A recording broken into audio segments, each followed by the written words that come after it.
দুর্গাপুজো ও লক্ষ্মী পুজোর কিছু ক্লিপ নিয়েই আজকের ব্লগ, যা আপনারা অলরেডি দেখতে শুরু করেছেন। এটা ছিল অষ্টমীর সকাল। ইনি আমার মাম্মা, যাকে দেখা যাচ্ছিল ফল কাটতে দুর্গা মায়ের প্রসাদের জন্য। তারপর অঞ্জলি দিলাম। হ্যাঁ, ভিড় তো হবেই। আমি তো দেখছিলাম কোলের বাচ্চারাও শাড়ি পরে এসেছে।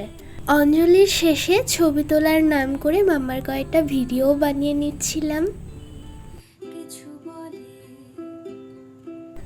তারপর তো আমরা সবাই আখের রস খাই, ড্রেসের সাথে ম্যাচ হয়ে যাওয়া একটা আইসক্রিমও খাই। বাড়ি এসে লুচি, ছোলার ডাল, আলুর কষা, এই এত কিছু খাই।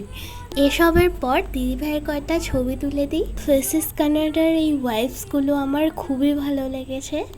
আর ওই দিনের কিছুই ক্লিপ নেওয়া হয়নি আমার।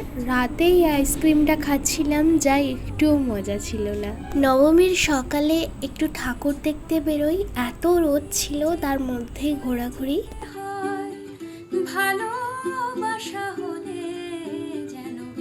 এই প্যান্ডেলটা আমার সবচেয়ে বেশি ভালো লেগেছে। বেশি আর থাকা হয়নি, যা গরম ছিল ওই দিন।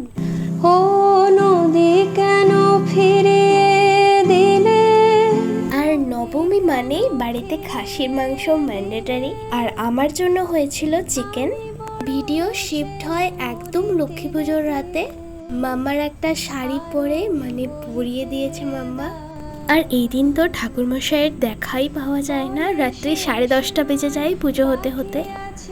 আর পুজোর ভোগের পায়েসটা আমি বানিয়েছিলাম ফর দ্য ফার্স্ট টাইম, যা সত্যিই ভালো হয়েছিল মায়ের কৃপায়।